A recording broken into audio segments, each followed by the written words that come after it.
गोजोन फुंबिलिनि बयनिसिमबो खुलुमनाय जासिहरनाय थाबाय। लोगोसे नोंथांमोनखौ आंनि इउट्युब चेनेलाव बयखौबो बरायबाय। बे समाव आङो नोंथांमोननि गेजेराव मोनसे गोदान भिडिअ लानानै फैदों। बे भिडिअनि गेजेरजों आङो नोंथांमोननो माखासे गेदेरथार खौरांफोरखौ होनो लादों। फारियै नायलांदो। सेथियाव दङ। मैया थांनाय 13 फेब्रुआरि सनिबार खालि चिरां जिल्ला बेंटल आउटपस्टनि बेन्दोंआव थानाय फाथाबारि गामियाव आयेन बेरेखा दंफां रोगाग्रा ट्रेक्टरजों लोगोसे थसे गलाय आरो गंसे बाइकजों लोगोसे सासे सुबुंनि गोथै सह'खौ बोखांनो हादों। मोनथिनो मोननाय बायदिब्ला फाथाबारि गामिनि मानास लामायाव गंसे आयेन बेरेखा ट्रेक्टरा थसे गलाय लानानै फैबाय थानाय समाव गंसे बाइकजों फैबाय थानाय सासे सुबुंनि जिउ खहा खालामो। मख'नो गोनांदि आयेन बेरेखा दंफां रोगाग्रा ट्रेक्टरनि बिगोमाखौ लर्ड दैमारि होननानै मिथिनो मोन्दों आरो फोथैजानाय सुबुंनि मुंखौ जैथेनपारा गामिनि सुशान्त नार्जारि होननानै मिथिनो मोन्दों। बे जाथायखौ खोनानानै बिटिआरनि मावफुं सोद्रोमा हाग्रा बिफाननि इएम रनजित बसुमतारिया जाथाय थिलियाव नुजाथि होयो। लोगोसे बिथां इएमआ जाथाय थिलियाव नुजाथि हैनानै जाथायखौ नुना गोथौयै दुखु मोननाय फोरमायो। बिथां इएम रनजित बसुमतारिया बुङो दि दायनिगिरिखौ थाबैनो हमगोन आरो जायफोर बे जाथायाव लोब्बा दं बिसोरखौ हमजोबगोन।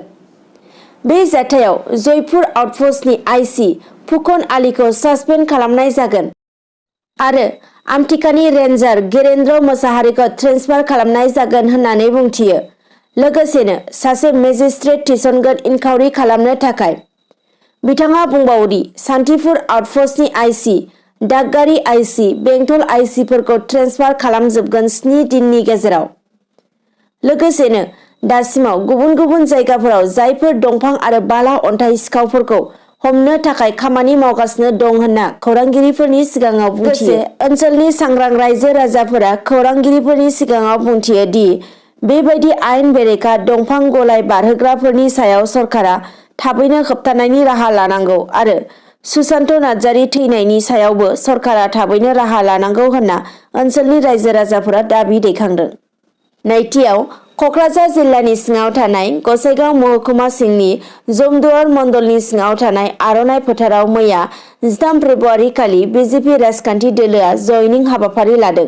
बे हाबाफारियावनो गुबुन गुबुन राजखान्थि दोलोनि मावथिफोरा खमैबो सा 800निबो बांसिन बिजेपिआव हाबफैदों होनना मिथिनो मोन्दों।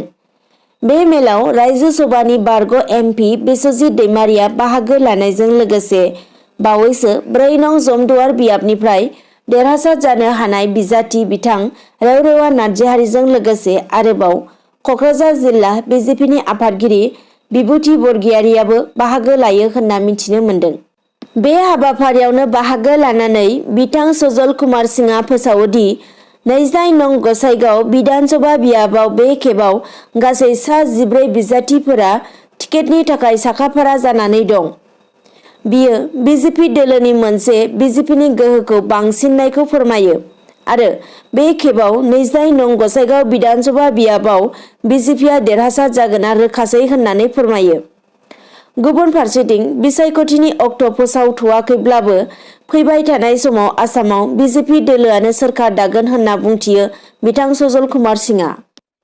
थामथियाव फैबाय थानाय बिसायख'थिखौ नोजोर लाखिनानै फैगौ 22 फेब्रुआरि खालारखालि फिन आसामाव दावबायफैगोन हादरनि गाहाय मन्थ्रि नरेन्द्र मदिआ। 22 फेब्रुआरि खालि बे दावबायनायाव हादरनि गाहाय मन्थ्रि नरेन्द्र मदिआ आसामनि माजुलि आरो धेमाजि जिल्लानि सिला फोथाराव मोननै सुबुं गौमायाव बाहागो लागोन होनना फोरमायदों।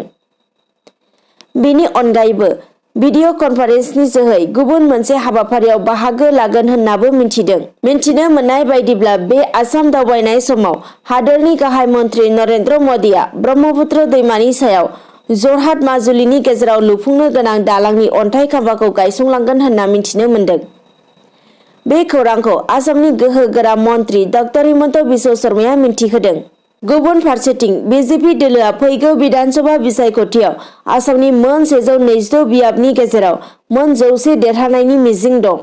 दिनैनि भिडिअ'आ बेखिनियानोसै। गोजोन्थों।